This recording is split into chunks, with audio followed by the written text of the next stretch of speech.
සභාවේ කටයුතු සඳහා ස්ථාවර ප්‍රධාන කටයුතු ආරම්භයේ යෝජනා පළවෙනි අංක 1 සභානායකතුමා.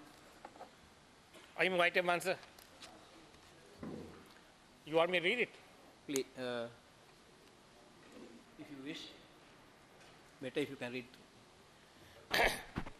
පාර්ලිමේන්තුවේ රැස්වීම අංක 1 පාර්ලිමේන්තුවේ ස්ථාවර නියෝග අංක 7 කී විධිවිධානවල කොවත් තිබුණද මෙතන් පටන් පාර්ලිමේන්තුවේ රැස්වීම පැවැත්වෙන කාල වේලා අඟහරුවාදා බදාදා සහ බ්‍රහස්පතින්දා දිනයන්හි අංක 1 සිට අපරභාග 1 සිට අපරභාග 7:30 දක්වාද සිකුරාදා දිනවල අපරභාග 1:30 සිට අපරභාග 7:30 දක්වාද විය යුතුය. අඟහරුවාදා බදාදා බ්‍රහස්පතින්දා සහ සිකුරාදා දිනයන්හි අපරභාග 6:30ට පාර්ලිමේන්තුව ස්ථාවර නියෝග අංක 7.5 ඡේදයේ යටතේ ක්‍රියාත්මක විය යුතුය. අඟහරුවාදා බදාදා බ්‍රහස්පතින්දා සහ සිකුරාදා දිනවල අපරභාග 7:30ට කතානායකතුමා ප්‍රශ්නය නොවිමසා පාර්ලිමේන්තුව කල්තබේ. සභාව එකඟද? I කටයුතු අංක 2 I move item 2 sir. පාර්ලිමේන්තුවේ රැස්වීම අංක 2 2015 9 විස්තුගින දින සහ අද දින පාර්ලිමේන්තුව විසින් සම්මත කරන ලද යෝජනාවල කුමක් සඳහන් වුවද 2015 ඔක්තෝබර් මාස 6 වෙනි අඟහරුවාදා රැස්වීම පැවැත්වෙන කාල වේලාව අපරභාග 1 සිට අපරභාග 6:30 දක්වා විය යුතුය. අපරභාග 6:30ට කතානායකතුමා ප්‍රශ්නය නොවිමසා පාර්ලිමේන්තුව කල්තබිය යුතුය. සභාව එකඟද? I අංක 3 පාර්ලිමේන්තු සභානායකතුමා. I move item 3 sir. ස්ථාවර කාර්යක සභාව ව්‍යවස්ථාදායක පිළිවෙලින් A ස්ථාවර කාර්යක සභාව සහ B ස්ථාවර කාර්යක සභාව යනුවෙන් හැඳින්විය යුතු ව්‍යවස්ථාදායක ස්ථාවර කාර්යක සභා දෙකක් පත් කළ යුතුය. එක් කාර්යක සභාවක් මන්ත්‍රීන් 15 දෙනෙක්ගෙන් සමන්විය යුතුය. යම්කිසි විශේෂිත පනත් කෙටුම්පතක් සලකා බැලීම පිණිස අතිරේක වශයෙන් මන්ත්‍රී 15කට නොවැඩි ගණනක් එක් කාර්යක සභාවට පත් කිරීමට කතානායකතුමාට බලය තිබිය යුතුය. එක් ස්ථාවර කාර්යක සභාව ඝන පූර්ණය සඳහා මන්ත්‍රී 4 දෙනෙකු අවශ්‍ය විය යුතුය.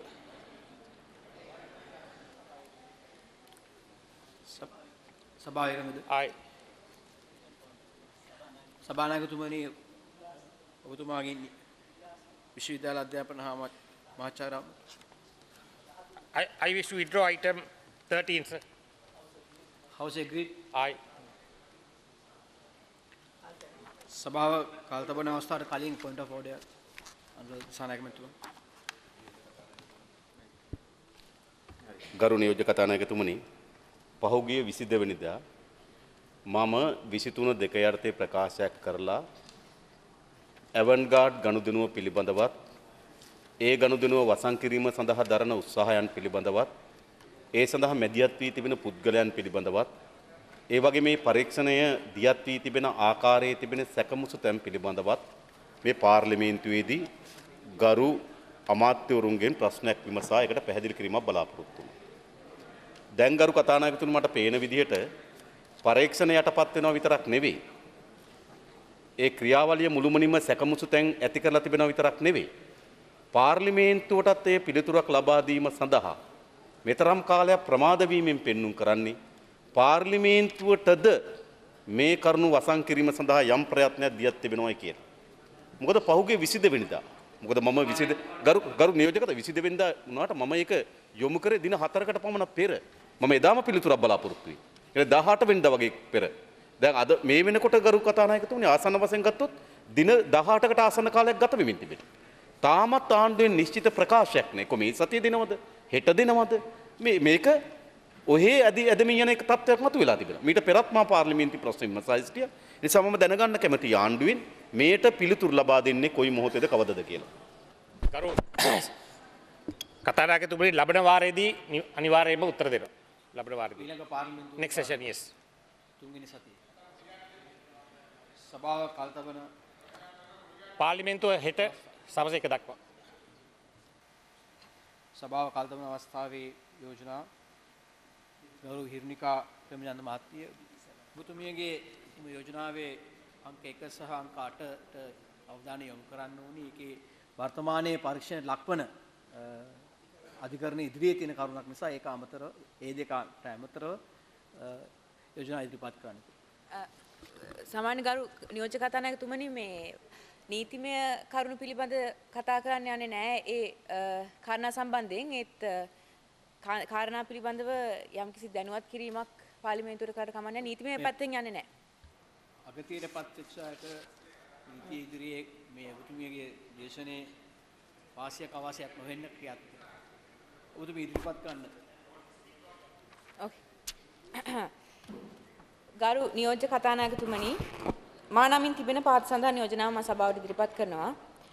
බාල වයස්කාර දරුවන් දූෂණය කොට ඔවුන්ට දරුණු ලෙස වදදී ඔවුන් ක්‍රූර ලෙස ඝාතනයට ලක් කිරීම සම්බන්ධයෙන් විභාග වෙමින් පවතින අඩුවලදී ගරු අධිකරණයේ වැරදිකරුවන් ලෙස නම් කරන පුද්ගලයන් හට මරණීය දඬනය ක්‍රියාත්මක කිරීමට මම යෝජනා කරනවා. ගරු කතානායකතුමනි, ගරු නියෝජ්‍ය කතානායකතුමනි, ඇතරම අද ඉතාමත් සුවිශේෂී දිනයක්. ඒකට හේතුව වන්නේ මීට අවුරුදු 20කට කලින් මාගේ පියා දිවංගත වාදලක්ෂ්මී ප්‍රේමචන්ද්‍ර මැතිතුමා මේ සභාවේදීම 1995 ජූනි 9 වෙනිදා පාර්ලිමේන්තුවේ යෝජනාවක් ගෙනාවා. ඒ යෝජනාව එන්න මේ විදිහට නීතිගරුක යුක්තිගරුක හා ශිෂ්ට සම්පන්න සමාජයක් ගොඩනැගීමේ අභිලාෂයෙන් දැන්ට අධිකරණය විසින් පනවනු ලබන නමුත් අක්‍රියව පවතින මරණීය දණ්ඩනය එල්ලුම් ගස නැවත ක්‍රියාත්මක කිරීමට පියවර ගත යුතුයයි මම මේ පාර්ලිමේන්තුවට අදහස් ඉදිරිපත් කරනවා කියලා. ගරු කතානායකතුමනි මේ අවුරුදු 20කට කලින් තමයි මගේ පියා මේ යෝජනාව ගෙනාවේ. ඒ අවුරුදු 20 ඉඳන් අද වෙනකන් දැන් 2015 මේ අපි කල්පනා කරලා බලන්න ඕනේ මේ රටේ අපරාධ රැල්ල අඩු වෙලාද වැඩි වෙලාද එහෙම නැත්නම් තිබ්බ ප්‍රමාණයද ප්‍රචණ්ඩත්වයේ වැඩි වෙලාද අඩු වෙලාද තිබ්බ ප්‍රමාණයද කියන එක. ගරු නියෝජ්‍ය කතානායකතුමනි මීට අවසාන වතාවට මේ ලංකාව ඇතුළේ මරණීය දඬුවම ක්‍රියාත්මක වුණේ 1976 ජූනි මාසේ 23 වෙනිදා මාතර මහාධිකරණයෙන් මරණීය දඬුවම නියම කරපු පුද්ගලයෙකුට. ඒතකොට එදායින් පස්සේ අද වෙනකම් මරණීය දඬුවම කියලා ගරු විනිශ්චයකාරතුමන්ලා ප්‍රකාශයට පත් කරාට ඒ මරණීය දඬුවමෙන් නියම වෙන්නේ අවම වශයෙන් අවුරුදු 20ක වගේ සිර දඬුවමක්. මේ සිර දඬුවම කාලය තුලදී ඒ වැරදිකරුවාට නොයෙකුත් විදිහේ බන්ධ නිවාඩු ලබා දෙනවා. ඒ නිවාඩු වලට වෙසක් මාසයේ ලබා දෙන නිවාඩු ආයත් වෙනවා. එහෙම නැත්නම් නොයෙකුත් ආගමික උත්සවවලදී ලබා දෙන නිවාඩු, අවුරුදු වලට ලබා දෙන නිවාඩු, කල් ක්‍රියාව හොඳ නම් ලබා දෙනවා. යම්කිසි නිදහසක් ජනාධිපති සමාව ලබා දෙනවා. මේ විදිහට නොයෙකුත් විදිහට දරුණු ලෙස අපරාධ කරපු අපරාධකාරයන්ට මේ අවුරුදු 20 ඇතුළතදී මේ අවුරුදු 20ම ඔවුන් දඬුවම් ලබන්නේ නැහැ. ඔවුන්ට සිර දඬුවම් මේ අවුරුදු 20ම ඔවුන් ගත කරන්නේ නැහැ. ගොඩාක් වෙලාවට. ඔවුන් ඒ අතරතුරදී ඔවුන්ට නොයෙකුත් සමාවන් ලැබිලා හරි එහෙම නැත්නම් ඔවුන්ගේ කල් ක්‍රියාව හොඳ නම් හරි ඔවුන් එළියට එනවා. එතකොට මෙතන තියෙන ප්‍රධානම ප්‍රශ්නේ තමයි ගරු නියෝජ්‍ය කතානායකතුමනි ඇයි මේ විදිහට මේ අපරාධකරුවන් දැන් අද අපරාධයක් කරලා ඊළඟ දවසේ ඒ අපරාධකරුවම නැවතත් ඒ අපරාධයට පෙළඹ වෙන්නේ ඇයි කියන දේ තමයි මෙතන තියෙන ලොකුම ප්‍රශ්නේ කියලා මම විශ්වාස කරනවා. ඒකට මූලික හේතුව තමයි මේ රටේ හරියට නීතිය ක්‍රියාත්මක වීමේදී නීතිය ක්‍රියාත්මක කරන ආයතනවලදී මේ අපරාධකරුවන්ට පළමු අපරාධයේදී පළමු වැරද්දේදී හරියට දඬුවම් ලබා නොදීම. ඒකට හොඳම උදාහරණයක් මම කියන්නම්. මේ ළඟදී මම පත්තර දෙකකම දැක්කා. මේ එක පත්තරයක තියෙනවා මේ 16 වෙනි දරියෙක්ට පොදු වැසිකිළිදී අතවර කරලා. ඒතකොට මේ අතවර කරපු පුද්ගලයා ඊට කලින් තවත් අවස්ථාවකදී පන්ති කාමරයක් තුල ඒ විදිහටම තවත් ළමයෙක් අපයෝජනය කරලා තිනවා. ඊට කලින් ඔහුගේ විනෝදාංශය තමයි වැසිකිළි වලට එබිලා කාන්තාවන් මේ ඒ කාර්යය කරන එක බලන් ඉන්න එක. ඒතකොට මේක නොයෙකුත් අවස්ථාවන් වලදී පොලිසියට පැමිණිලි කරපු සිද්ධියක්. ඒත් පොලිසිය මේකද හරියට නීතිය ක්‍රියාත්මක කරපු නැති හින්දා තමයි අවසානයේ තවත් දරුවෙක්ට මේ වගේ සිද්ධියකට මුහුණ දෙන්න සිද්ධ වුණේ. ඒ වගේම තවත් කාරණාවක් තියෙනවා. මම තවත් පත්තරයක දැක්ක පෙම්වතා විසින් දූෂණය වූ දැරිය අතින් අත ගිහිල්ලා. ඒතර පෙම්වතා දූෂණය කරලි ඉවරලා ඒකට දඬුවමක් නොලැබීම නිසා මේ දැරිය ඊට පස්සේ ත්‍රිවිල් එළවන පුද්ගලයෙක්ගේ අතට ගිහිල්ලා ඔහොම ගිහිල්ලා අවසානයේ මේ දැරියගේ ජීවිතයේ අවසානයේ ඇයගේ තරුණ කාලය වැය වෙන්නේ මොන වගේ දෙයකටද? අපි කල්පනා කරලා බලන්න ඕනේ. ඒ හින්දා ගරු නියෝජ්‍ය කතානායකතුමනි මිනිස්සු නීතියට අවනත වෙන්නේ දඬුවමට තියෙන බය නිසා. මේ රටේ විතරනේ මේ ලෝකේ ඕනම මිනිස්සෙක් දඬුවමට තියෙන බය නිසා තමයි නීතියට අවනත වෙන්නේ. නැත්නම් නීතියට අවනත වෙන්නේ නැහැ කිසිම කෙනෙක්. එතකොට මේ දඬුවම් කොයි විදිහටද අපි පමුණුවන්නේ කියන එක තැන තමයි අපිට වැරදිලා තියෙන කියලා මම විශ්වාස කරනවා. ඉතින් ළමා අපචාර වලට සහ දූෂණ වලට විශේෂයෙන්ම ළමයින්ව ඝාතනය කිරීම වලට තියෙන දඬුවම ප්‍රමාණවත් නැහැ කියලා තමයි මගේ පෞද්ගලික මතය. දැනට තියෙන නීතිමය තත්ත්වය අනුව අපේ රටට සංශෝධන දෙකක් ගෙනාවා මේ ස්ත්‍රී දූෂණ ළමා අපචාර සහ ඝාතන සම්බන්ධයෙන් 1995 අංක 22 දරන සංශෝධනයේදී කියනවා විවස්ථාපිත ස්ත්‍රී දූෂණයක් කියන දේ හඳුන්වලා දෙනවා. මේ විවස්ථාපිත ස්ත්‍රී දූෂණයක් විදිහට මේ සංශෝධනයෙන් හඳුන්වන්නේ ගරු නියෝජ්‍ය කතානායකතුමනි අවුරුදු 16ට අඩු දැරිවියන් කැමැත්තෙන් හෝ අකමැත්තෙන් සංසර්ගයේ යොදව ගැනීම තමයි මේ විවස්ථාපිත ස්ත්‍රී දූෂණයක් කියලා හඳුන්වලා තියෙන මේ සංශෝධනයේ. එතකොට අපේ රටේ නීතිය අනුව අවුරුදු 18ට අඩු සියලුම උදවිය දරුවන් විදිහට තමයි සැලකන්නේ. ඒතර මෙතනදී ප්‍රශ්නයක් ගැටලුවක් මතුවෙනවා. අවුරුදු 16 ඉඳන් 18 වෙනකන් මේ දරුවන් දැරිවියන්ට වෙන සාධාරණේ මොකද්ද? ඒ වින්දිතයන්ට වෙන සාධාරණේ මොකද්ද කියලා. ඊට පස්සේ දැන් අනික් කාරණාව තමයි ස්ත්‍රී දූෂණයක් ළමා අපචාරකයෙක් එහෙම නැත්නම් ස්ත්‍රියක් ළමයෙක්ව දූෂණය කරපු පුද්ගලයෙක්ට දඬුවම ලැබෙන අවම දඬුවම අවුරුදු 7ක සිට අවුරුදු 20 දක්වා තියෙන සිර දඬුවම. අපිට තියෙන ප්‍රශ්නේ තමයි මේක ප්‍රමාණවත්ද කියන එක. මම විශ්වාස කරනවා මේ සිර දඬුවම ජීවිතාන්තය දක්වා විය යුතුයි. ඝාතනය කරලා තියෙනවා නම් වින්දිතයාව ඝාතනය කරලා තියෙනවා නම් අනිවාර්යෙන් මරණ දඬුවම නියම කරන්න ඕනේ කියන එක. දැන් පහුගිය දවස්වල මම දැක්ක මාධ්‍යයෙන් කියලා තියෙනවා දැන් අපි හේතුඵල ධර්මය ගැන. අපි මේ ඵලයට නෙවෙයි දඬුවම් කළ යුත්තේ හේතුවට කියලා. මේ වගේ අපරාධ රැල්ල බිහිවීමට හේතු උනේ වෙච්ච සාධකවල තමයි අපි මැඩ පවත්වන්න ඕනේ කියලා. එහෙම වුණොත් අපරාධකරුවෙක් වෙන්න හේතු රාශියක් තියෙනවා ගරු නියෝජ්‍ය කතානායකතුමනි. අපි වගේ තුන්වෙනි ලෝකේ රටක අපරාධකරුවෙක් වෙන්න හේතු හොය ඉන්න අවස්ථාව තව ටිකක් කල් ගියොත් එහෙම කවදාවත් අපිට මේ අපරාධකරුවන්ට ලබා දෙන්න පුළුවන් දඬුවම් අපිට ලබා දෙන්න බෑ. අපිට කවදාවත් මේ අපරාධකරුවෙක්ගේ මේ හේතු තුන්වෙනි ලෝකේ රටක් විදිහට අපිට මේ හේතු හොය ඉන්න ගියොත් කවදාවත් ඒ අපිට අවශ්‍ය දේ සිද්ධ වෙන්නේ නැහැ. ඒ නිසා තමයි මම පැහැදිලිව කියන්නේ ඔබතුමාට හේතු හොය ඉන්න වෙලාවේ මේ වෙලාවේ අපිට තියෙන ඉක්මන්ම සහ එකම විසඳුම මේ මරණ දඬුවම කියලා. ඒකට හේතුව තමයි ගරු නියෝජ්‍ය කතානායකතුමනි මේ රට තාමත් සංවර්ධනය වෙමින් පවතින තුන්වෙනි ලෝකයේ තියෙන රටක්. මේ රට ඇතුලේ මිනිසුන්ගේ ආකල්පමය වෙනසක් සිද්ධ කරන්න ඕනේ. අධ්‍යාපනයේ ලොකු විශාල වෙනසක් සිද්ධ කරන්න ඕනේ. ඒ විතරක් නෙමෙයි මේ පවුලක වුණත් තියෙන මේ කාන්තාවට තියෙන තැන, දැරිවියට තියෙන තැන දැන් පුංචි උදාහරණයක් කිව්වොත් එහෙම පවුලක පිරිමි දරුවෙක් ගෑනු දරුවෙක් ඉන්නවා නම් වැඩි අවස්ථාව ලබා දෙන්නේ එහෙම නැත්නම් වැඩි ගරුත්වය ලබා දෙන්නේ කෑම පිඟාන උනත් ගිහලා වැඩියෙන් බෙදලා දෙන්නේ පිරිමි දරුවාට. ඒකට හේතුව පිරිමි දරුවව තමයි ගෑනු දරුවා නම් වැඩි උගන්වන්න ඕනේ නැහැ. පිරිමි දරුවව තමයි උගන්වලා ඉස්සරහට යවන්න ඕනේ. ගෑනු දරුවව පොඩි කාලේ ඉතාමත් ඉක්මනින් කසාද බඳලා දෙන්න ඕනේ. දෑවැද්ද දීලා ඕවා තමයි මේ අපේ මුල් බැහැගත්ත අපේ රටේ තියෙන මේ දෙමව්පියන්ගේ ඔළුවල තියෙන මුල් බැහැගත්ත ආකල්ප. ඉතින් මේ ආකල්පමය වෙනසක් සිද්ධ කරන්න ඕනේ කියලා මම විශේෂයෙන්ම විශ්වාස කරනවා මේ රට ඇතුලේ. අනික් කාරණාව තමයි මේ ගොඩාක් අය කියනවා මේ මරණ දඬුවම නියම කිරීම තුලින් මිනිසුන්ගේ තියෙන මානව අයිතිවාසිකම් ජීවත් වීමේ අයිතිවාසිකම් උල්ලංඝනය වෙනවා කියලා.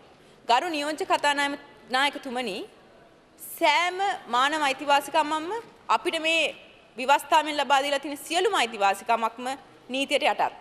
මම උදාහරණයක් කියන්නම් ඔබතුමාට. අපිට විවස්ථාවේ 14 වෙනි වගන්තියේ තියෙන යාමේ මේ අයිතිය. ඒ කියන්නේ අපිට ඕන තැනක යන්න පුළුවන් එන්න පුළුවන්. හැබැයි අපිට නීතියෙන් වාරණය කරලා තිනවා අධි ආරක්ෂක කලාප වලට යන්න. අපිට හැකියාවක් නැහැ.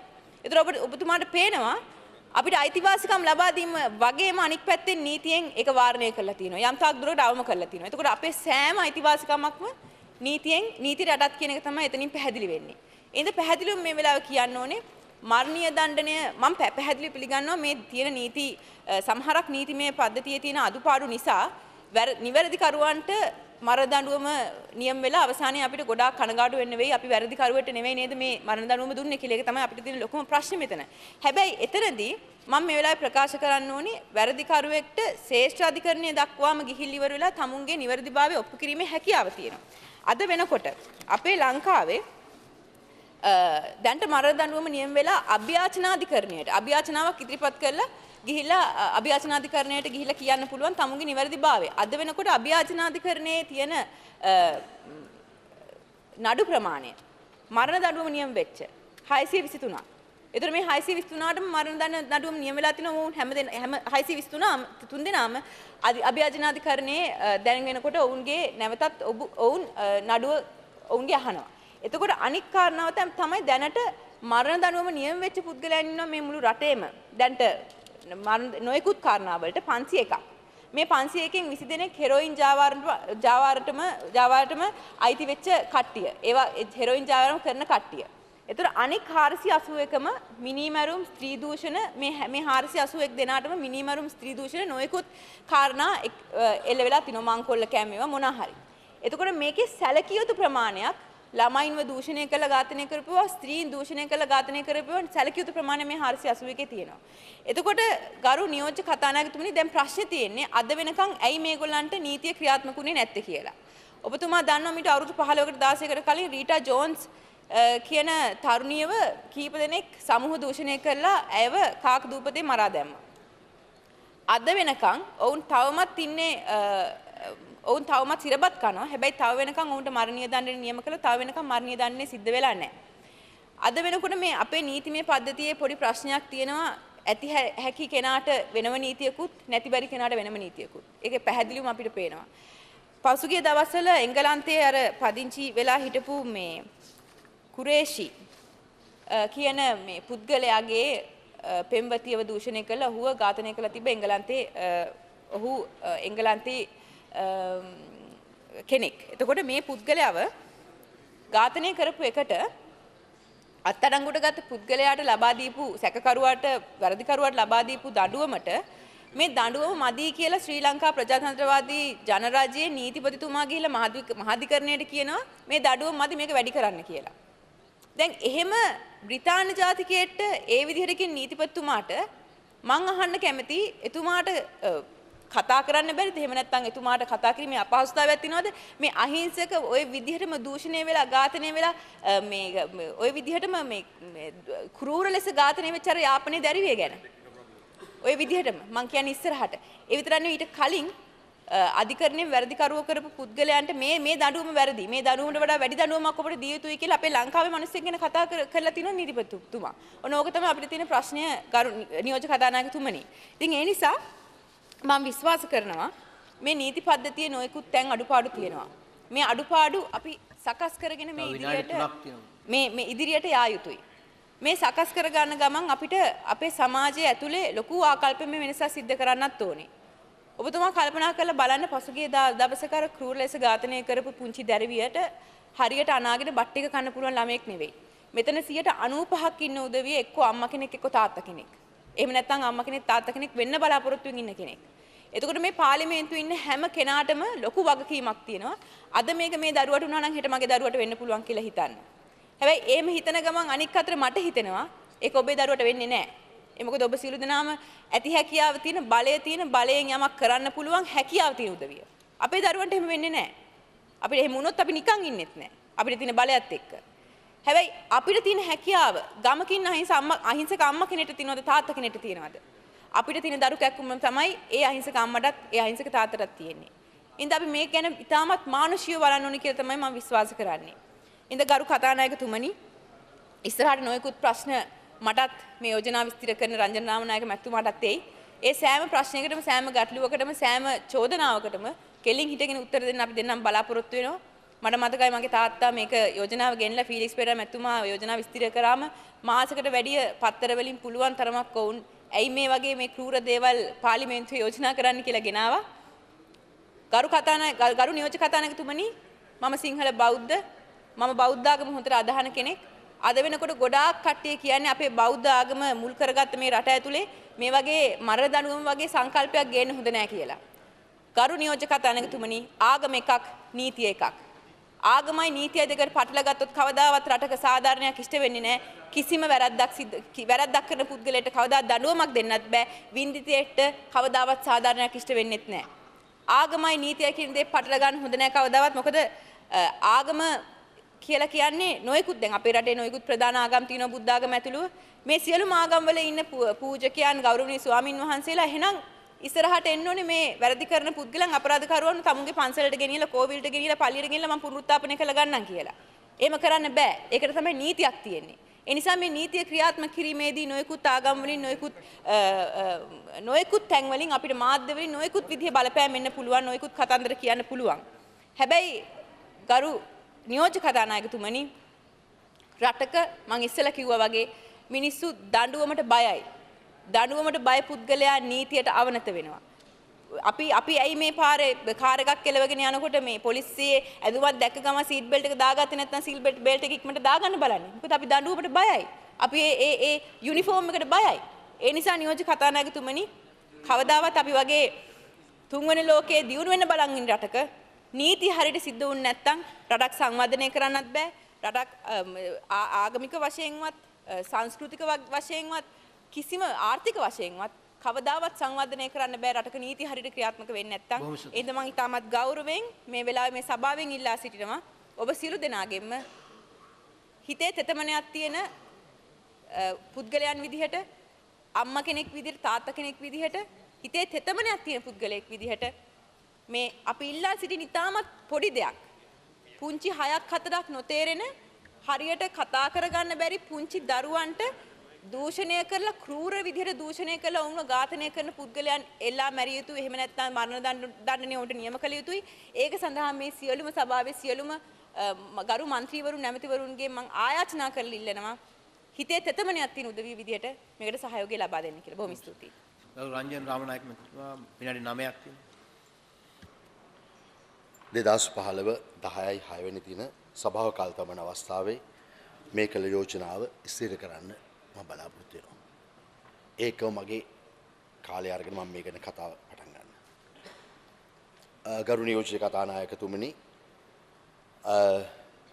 සභාව කාලතමන අවස්ථාවේ මේ කළ යෝජනාව මට ඉතා සමීපයි සම්බන්ධයි. මගේ ආසනය මගේ ගම්පහ දිස්ත්‍රික්කයේ මේ දරුවා හිටියේ අකරංගහ කොටදෙනියායි. ඒ ප්‍රදේශයේ මේ සිද්ධිය එක්කම තමයි රටේ ඇරුණේ මේ මරණ දණ්ඩනය ගැන බාල දරු දැරියන් දූෂණය කොට දරුණු ලෙස මරා දමන මේ පාපතරයන්ව මරණ එක ගැන සමාජය පුරා ලොකු කතිකාවකට ලක් වුණා.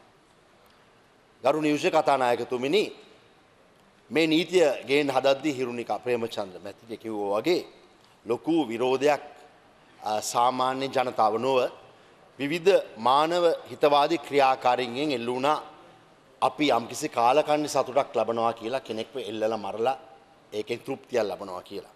එතකොට දැන් මේ වින්දිතයන් අවුරුදු 5ට අරුයි. අර කිව්වා වගේ තනියම කෑමක් කන්න බෑ. තනියම ඇඳුමක් ඇඳ ගන්න බෑ.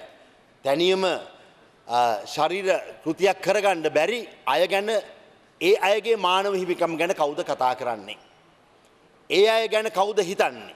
ඉතින් එතනදී ඒ අය වෙනුවෙන් පෙනී සිටින්නේ කවුද? අද ඒ අය මලකුණු වශයෙන් අද ඉන්නවා. ඒ කොට දෙනියාය සුසාන භූමියේ ඉන්නවා. සමහර අය අතුරුගිරියේ ඉන්නවා. අතුරුගිරියේ දරුවා ගැන කතා කරද්දී මේ අපරාධකරුවා ඒ මන්නය අරන් තියෙන මාස 3කට කලින් නියෝජ්‍ය කතානායකතුමනි. මාස 3කට කලින් ඉඳන් සැලසුම් කරලා ඒ දරුවගේ පියාට ඒ පාපෝච්චාරණයේදී කියනවා ජීවිත කාලයේදීම වේදනාව විඳින්න පුළුවන් වේදනාවක් දෙන්න ඕන. ඒක තමයි ඔහුගේ අභිප්‍රාය. ඔහුගේ පරමාර්ථය ඒකයි. ඔහුට පුළුවන් තමුන්ට එරෙහි වෙලා ඉන්න ඒ පියාට මන්නේ කොටන්න. නමුත් ඔහු ඒක කරන්නේ නැහැ. ඔහු ඒක කරන්නේ නැතුව ඒ පුතාගෙන් පරිගන්නේ ඒ පියාට ජීවිත කාලයක් විඳවන්න. ඉතින් මෙවැනි අපරාධකරුවන් අපි සමාජයට නැවත මුදාහල යුතුද? දැන් සේයා සඳදෙව්මිගේ සිද්ධිය ආරංචි වුණ ගමන්ම මම ඒ ප්‍රදේශයේ දියුලපිටිය ආසනයේ ප්‍රධාන සංවිධායකවරයා හැටියට මම එතනට ගියා. එතනදී පොලිසිය වාර්තා කළේ මෙය පැහැර ගැනීමක්, කප්පම්කරුවන්ගේ වැඩක්. ඒ හින්දා මරණයට පත් වෙලා නැහැ කියන මතය තමයි ඔවුන් කිව්වේ. එතනදී මම ප්‍රසිද්ධිය මාධ්‍යයට කිව්වා අපි ඉල්ලන ගාණක් දෙන්න. කෝටියක්ද දෙකක්ද ඒක හොයලා දෙන්න. කරුණා කරලා මේ දරුවාට අපරාධයක් කරන්න එපා, මරන්න එපා කියලා. අන්තිමට පහවදා ආරංචි වුණා දරුවා නිරුවතින් ඊටාම බරපතල විදියට දූෂණය කරලා බෙල්ල ඇඳන් හිටිය බැනියමින් ගැට ගහලා බරපතල විදියට මෙතන මේ හැන්සාඩ් වාර්තා වෙන හින්දා කියන්නට බෑ. ඒ පාපෝචාරණේ හිටිය OICලා පොලිසිය නිලධාරීන් විනිසුරුවරුන් හරි ඒ ඉදිරියේදී කිව්ව දේවල් ඒ ඝාතකයා කියලා තියෙනවා ඉතාම දරුණු විදියට දූෂණය කරලා මරලා තිනවා. ඒ විතරක් නෙමේ දිව්‍යා කියන විද්‍යා කියන මේ යාපනයේ ශිෂ්‍යාව. එතකොට ගාල්ලේ අක්මීමන අවුරුදු 7ක ශිෂ්‍යාවිය. මුත්තූරුවල අවුරුදු 2කමාරක ශිෂ්‍යාවක්. හිතා ගන්නට බෑ. ඉතින් මේ සේරම කරපු මේ පාපතරයන්ව මේ මානසික රෝගීන්ව ආරක්ෂා කරන්න කියලා කවුරු හරි කියනවා නම් ඒ කියන්නේ මොන හදවතින්ද කියන එක ගැන අපි විශේෂයෙන්ම හිතන්න ඕනේ. දැන් අපි මේකට වෙන වෙන රටවල උදාහරණ ගන්නවා. බොහෝ විට අපි ගන්නවා සිංගප්පූරුවේ. සිංගප්පූරුවේ මරණ දඬුවම තියෙනවා. ජපානයේ මරණ දඬුවම තියෙනවා. මැද පෙරදිග රටවල තියෙනවා. ඇමරිකාවේ ප්‍රාන්ත 30 ගානක 50 ගානකින් 36ක මේක තියෙනවා. ඉතින් කවුද කියන්නේ දඬුවම් නිසා මේවා රිඩියුස් වෙන්නේ අඩු වෙන්නේ නැහැ කියලා. ගරු නියෝජ්‍ය කතානායකතුමිනි මේ මෙතන බොහෝ ඇමතිවරු මන්ත්‍රීවරු ඇති මැද පෙරදිග ගිහිලා ඉන්න. මැද පෙරදිග ඩුබායි රටේ තියෙනවා ගෝල්ඩ් සූක් කියලා යම්කිසි මේ පාරවල් තියෙනවා. ඒ පාරවල රත්තරන් ආභරණ විකුණන පාරවල්. ඒ පාරවල් වල හරියට සිකුරාදා පල්ලියේ ඒ යාඥාව පටන් ගන්න වෙලේ සියලුම දොර ජනෙල් ඇරලා ඒ රත්තරන් බඩු සියලු දේවල් මේසවල් උඩ තියලා ඒ වෙළඳුන් වෙළඳ මහතුන් කඩවල් ඇරලා දාලා එළියට යනවා. එළියට ගිහිල්ලා පැය ගාණක් යාඥා කළා ආයෙ එනකන් ගනුදෙනු කරන්නට බෑ. නමුත් කවුරුත් එකම මාලයකටව මුද්දකටවත් වලල්ලකටවත් අත තියන්නේ නැහැ. මොකද දඬුවමට බයයි. දඬුවමට ලංකාවේ අය බයයි කියන එකට හොඳම උදාහරණය තමයි පහුගිය ටිකේ මැතිවරණ කොමසාරිස්වරයා කරපු ප්‍රකාශය. මැතිවරණ කොමසාරිස්වරයාගෙන් මාධ්‍යවේදියෙක් අහනවා හොර ඡන්ද දැම්මොත් තමුන්නාසලා ගන්න පියවර මොකක්ද කියලා. කකුලට පහලෙන් දණිහට පහලෙන් වෙඩි තියනවාද කියලා. එතකොට මහින්ද දේශප්‍රිය මැතිවරණ කොමසාරිස්වරයා කියනවා ඇයි කකුලෙන් පහලට වෙඩි තියන්නේ? ඔළුවටම කෙරලා අරින්න. ඔළුවටම වෙඩි තියන්න කුඩු වෙන්න කියලා කියනවා. ඒ ප්‍රකාශයෙන් පස්සේ අපේ ලංකාවේ බොහෝ දෙනා දැක්කා මේ පහුගිය 2015 අගෝස්තු මැතිවරණය තමයි හොර ඡන්ද අඩුවෙන්ම පාවිච්චි කරව මැතිවරණය. මේ දඬුවමට මිනිස්සු බයයි. මේ දඬුවමක් තියෙන්න ඕනේ. මේක බුදුහාමුදුරුවන්ගේ කාලෙත් තිබුණා. මේක අනිකුත් රටවල තියෙනවා. මම කියන්නේ අපි මේ කතා කරන්නේ කාවත් එල්ලලා මරලා කාලකන්ණි සතුටක් ලබන්න නෙමේ. මේ තමුන්ගේ දේවල් හරියට කරගන්න බැරි මේ වින්දිතයා. අවුරුදු 5යි. සමහර විට 2කමාරයි. සමහර විට අවුරුදු 2යි. සමහර විට අවුරුදු 7යි. අතුරුගිරියේ දරුවා අවුරුදු 7ක පිරිමි දරුවෙක්. ඉතින් මේවා නවත්තන්න නම් මේ දේ කරන්න වෙනවා. දැන් මොකද්ද මේ මානව හිතවාදී අය කියන්නේ? මේ අයව පුනරුත්ථාපනය කරන්නලු නැවත සමාජයට ගේන්නලු. පහුගිය ටිකේ අපි දැක්කා සිරගත කරපු බන්ධනාගාර ගත කරපු මේ අපරාධකරුවන් හැසිරුණ හැටි. පහුගිය ටිකේ මුළු අපරාධම මුළු කොළඹම අපරාධ පාලනය කළේ කවුද? බන්ධනාගාර ගත වෙලා ඉන්න අපරාධකරුවන්. ඒ අය තමයි ඊසි ක්‍රෑෂ් ක්‍රමයට ටෙලිෆෝන් වලින් අපරාධ පාලනය කළේ හිරගෙන් පිට.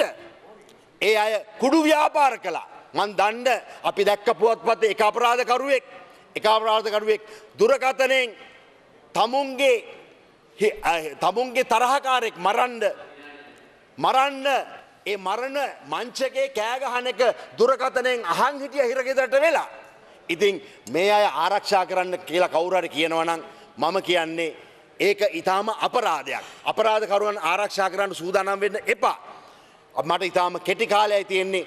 මම ඉල්ලන්නේ ගරු නියෝජ්‍ය කතානායකතුමිනි මේ පාර්ලිමේන්තුවේ සියලු දෙනාම ඇත්තෙන්ම මම මේ යෝජනාව ගේන්න හිටියේ. එතකොට ඇමතිවරයෙක් හැටියට මට ගේන්න බැරි වුණා. ඊට පස්සේ බොහෝ දෙනෙක්ට කතා කරද්දී ඒ අයත් කැමති උනේ නැහැ. ඊට පස්සේ තමයි අපේ මන්ත්‍රීතුමිය මේකට කැමති වෙලා මේ යෝජනාව ඉදිරිපත් කළේ මම ස්ථිර කළේ. ඉතින් අද හැබැයි බොහෝ පිරිසක් කතා කරන්න අවසර ඉල්ලා තියෙනවා. 27ක් වගේ කතා කරන්න අවසර ඉල්ලා තියෙනවා. ඒකෙන් තේරෙනවා මේ යෝජනාවට බොහෝ දෙනෙක් අද පාර්ලිමේන්තුවේ කැමති කියලා. අතිගරු ජනාධිපති මෛත්‍රීපාල සිරිසේන මැතිතුමා ගාල්ලේදී ප්‍රකාශයක් කළා එතුමාට පාර්ලිමේන්තුවේ අනුමැතිය ලැබෙනවා නම් එතුමා මේට අස්සම් කරනවා කියලා. මේක හරිම පෞද්ගලිකයි. පහුගිය ටිකේ SWRD බණ්ඩාරනායක මහත්තයා ඝාතනය වුණාම ඒ කාලේ මේ මරණ දඬුවම තිබුණේ නැහැ. නමුත් සිරිමාව බණ්ඩාරනායක මැතිණිය තමුන්ගේ සැමියා නිසා තමුන්ගේ ප්‍රියාදර දයාබර සැමියා නිසා අන්න නීතිය ගෙනාවා. නීතිය ගෙනල්ලා 3 දිනක්ව වැරදිකරුවන් කළා සෝමාරාමව එල්ලුවා. ඊට පස්සේ ආයෙ නීතිය අඩු කරගත්තා. ඒ කියන්නේ අර කිව්වා වගේ මේක තමුන්ගේ කෙනෙක්ට වෙනකන් කාටවත් දැනෙන්නේ නැහැ. තමුන්ගේ දුවෙට්ට, තමුන්ගේ පුතෙට්ට, තමුන්ගේ පවුලේ කෙනෙක්ට වුණොත් තමයි මේක තේරෙන්නේ. නමුත් අර කිව්වා වගේ මෙතන ඉන්න කාටවත් මේ ප්‍රශ්නේ වෙන්නේ නැහැ. මොකද හයි සිකියුරිටි තියෙනවා. ආරක්ෂක බටයන් ඉන්නවා. ඒ අයගේ දරුවන්ට කරදරයක් වෙන්නේ නැහැ.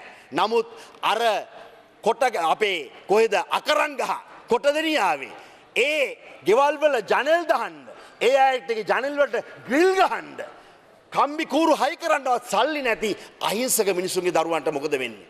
මම පහුගිය ටිකේ දැක නිපුණි රසාංගි කියලා වයිකාලේ දරුවෙක්.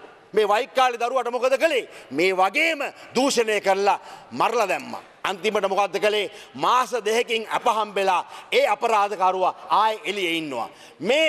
මේ වගේ සිද්ධිවලට අහු වුණ අපරාධකරුවන්ගේ හැම විටම පෙර වැරදි තිබුණා. ඒ අය තමුන්ගේ ඉතිහාසයේ මේ වගේ දූෂණ 4-5ක් කරලා තිබුණා. ඒ වගේම මේ මිනිමරුවනුත් මෙහෙම හැසිරලා තිබුණා. කාටද දෙයියනේ පුළුවන් දරුවෙට සල්ලි තියනවා කියලා ඒක පාත් වෙලා ගන්න කියලා මන්නකින් බෙල්ලට කොටන්න? අතුරුගිරියේ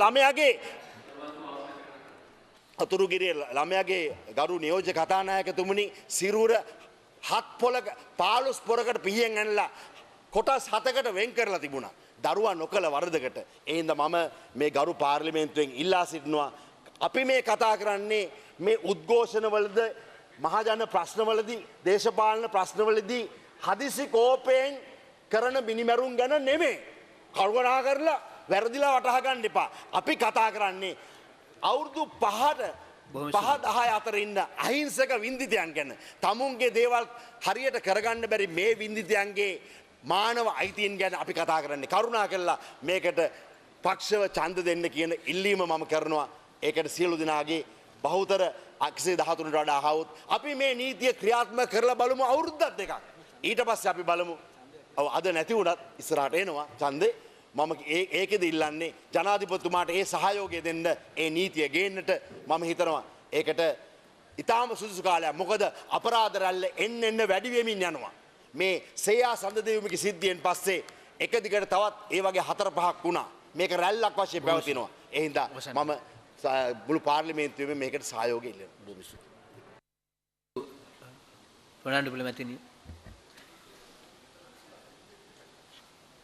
විනාඩි 12ක් තියෙනවා. මුලින්ම ඔබතුමාට ස්තුතිවන්ත වෙනවා. අද ඉතාමත්ම වැදගත් යෝජනාවක් සභාව කල් තබන අවස්ථාවේදී හිරුනිකා ප්‍රේමචන්ද්‍ර මැතිනියත් ඉදිරිපත් කරලා රංජන රාමනායක නියෝජ්‍ය ඇමතුමාද ස්ථීර කෙරුවා. ඊට පෙර ඔබතුමාටත් අලුතෙන් පත්වෙච්ච කතානායකතුමා සහ කාරක සභා සභාපතිතුමාට මගේ සුභාශිංසන පිරිනමන්න මේ අවස්ථාවක් කරගන්නවා. ඒ වගේම නැවත මාව පාර්ලිමේන්තුවට පත් කරන්න කටයුතු කරපු කටානාසන ප්‍රමුඛ ගම්පහ දිස්ත්‍රික්ක ජනතාවට මගේ ස්තුතිය පුද කරනවා. මම හිතන්නේ ඉතාමත්ම වැදගත් යෝජනාවක් අද ඉදිරිපත් වුණේ. මේ ගිය පාර්ලිමේන්තු කාලෙදිත් අපි විශේෂයෙන් මේ අවස්ථාවේදී උත්සාහ කෙරුවා යෝජනාවක් ඉදිරිපත් කරන්න. විශේෂයෙන්ම දරුවෝ සහ කාන්තාවන්ට එරෙහිව සිදුවන දූෂණ වලට එරෙහිව එල්ලුම්ගහ ක්‍රියාත්මක කරන්න කියලා. මොකද අද අපේ ලංකාවේ එල්ලුම්ගහට නියම වෙනවා. විශේෂයෙන් මිනිමැරුම් වලට, මත්ද්‍රව්‍ය වලට වර්ධිකරුව වෙන අය, ඒ වගේම රජයට එරෙහිව යුද්ධ කිරීම, ඒ වගේම ඒ වගේ අයට මරණ දණ්ඩනය නියම වුණාට මරණ දණ්ඩනය ක්‍රියාත්මක වෙන්නේ නැහැ. නමුත් පහුගිය කාලේ සිදුවෙච්ච මේ අපරාධත් එක්ක රටේ ජනතාව ගෙන් ලොකු ඉල්ලීමක් රටේ ජනතාව කියනවා එල්ලුම්ගහ ක්‍රියාත්මක කරන්න කියලා. මොකද පහුගිය කාලේ අපි දැක්කා දරුවන්ට එරෙහිව, කාන්තාවන්ට එරෙහිව විශාල අපරාධ රැල්ලක් රට තුල ක්‍රියාත්මක වෙනවා. ඉතින් ඒ නිසා ඒ ජනතාව එහෙම ඉල්ලන්න සාධාරණ හේතුවකුත් තියෙනවා. මොකද අද රටේ ජනතාව බය නීතියට. අද පාරේ යනවා හෙල්මට් එකක් අඳින්නේ තමුන්ගේ ඔළුව ආරක්ෂා කරගෙන ජීවිතේ ආරක්ෂා කරගන්න. හැබැයි හෙල්මට් එක දාන්නේ නැහැ. දාන්නේ පොලිසිය දැක්කොත් විතරයි. ඒ වගේම තමයි අද කොළඹ ඉතාමත්ම ලස්සන නගරයක් බවට පත් වෙලා තියෙන්නේ මේ කුණු දාන අයට විරුද්ධව නීතිය හරියට ක්‍රියාත්මක වෙච්ච නිසා. අද ඩෙන්ගු ගත්තත් එහෙමයි. ඩෙන්ගු මර්ධන වැඩ කටයුතු වලදී රටේ ජනතාව දන්නවා ඩෙන්ගු මර්ධනය කරන්නේ කොහොමද? කුණු ටික විධිමත් බැහැර කරන්න ඕනේ කියලා. හැබැයි ඒක කරන්නේ නැහැ. ඒක කරන්නේ නීතියට බය නිසා. ඒ නිසා මමත් විශ්වාස කරනවා මේ එල්ලුම්ගහ ටික කාලයක් හෝ ක්‍රියාත්මක කරලා මේ වගේ අපරාධ කරන භයානක ගරේ අපරාධ කරන විශේෂයෙන්ම දරුවන්ට විරුද්ධව කාන්තාවන්ට විරුද්ධව මේ වගේ දූෂණය කරලා මිනිමරුමට කරන හරි වරදකරුවන් හොයලා ඔවුන්ට මේ දඬුවම ටික කාලයක් හෝ ක්‍රියාත්මක කිරීම ඉතාමත්ම වැදගත් කියලා මම හිතනවා. මොකද මේක අපේ නීති පොතේ තියෙනවා ක්‍රියාත්මක වෙන්නේ නැහැ. ඒ වගේම අද බලන්න අද සංඛ්‍යා ලේඛන දිහා බලනකොට 2009 ඉඳලා 2014 දක්වා කාලය තුල ළමයින්ට එරෙහිව අපරාධ 32259ක්. කාන්තාවන්ට එරෙහිව 39604යි. හැබැයි දඬුවම් ලබා දීලා තියෙන්නේ 714කට. ඒක බලන්න කොච්චර අපරාධ තියෙනවද අද තාම මේ නඩු අහලා වරදකරුවන්ට කිසිම දඬුවමක් ලැබිලා නැහැ. ඒ වගේම තමයි අද අපේ අධිකරණ පද්ධතිය තුල අද තියෙන විශාල නඩු හිරවීමක්. මම අද පත්තරේ දැක්ක 2006 දූෂණයට ලක්වෙච්ච දැරිවියක් නඩු අහන්නේ 2015 දී. අද එතුමිය විවාහ වෙලා මාස 4ක දරුවෙක් ඉන්නවා. උසාවියට දිවුරුම් පෙත්සමක් ඉදිරිපත් කරලා තියෙනවා. ඒ පැමිණිලි කාර්ය හැටියට එතුමියගෙන් සාක්ෂි කැඳවන්න එපා. මොකද එහෙම වුණොත් එතුමියගේ විවාහ ජීවිතයට ලොකු කැලලක් වෙයි, විවාහය දෙදරා යයි කියලා. නිසා නීතිපතිතුමා කියලා තියෙනවා කැඳවන්න කියලා පැමිණිලා. නමුත් මහේස්ත්‍රාත්තුමා එය කැඳවීම ප්‍රතික්ෂේප කරලා තියෙනවා. ඒ නිසා අවුරුදු ගණනාවක් යනවා. ඔවුන් ඒ වගේම තමයි අපි කියනුනේ සමහර පුද්ගලික රාජ්‍ය දේපල අයථා ලෙස පරිහරණය කිරීම, නිදාන් හැරීම වගේ අයට මහේස්ත්‍රාත් උසාවියෙන් අප ගන්න බෑ. හැබැයි මේ ළමා දූෂණ, කාන්තා දූෂණ වලට ලක් වෙන අයට පුළුවන් අප ගන්න. අප අරගෙන නඩුව අහන්න බොහෝ කාලයක් යනවා. ඉතින් ඒ නඩුව අහන කාලෙට වෙනකොට ෆයිල් එක නැති වෙනවා. ඒ නිසා අද මේ වැරදි කරන අයට දඬුවම් ලැබෙන්නේ නැහැ. ඒ වගේම තමයි අද සමාජයේ ටික කාලයක් තුල කතා කරනවා මේ වින්දිතය ගැන.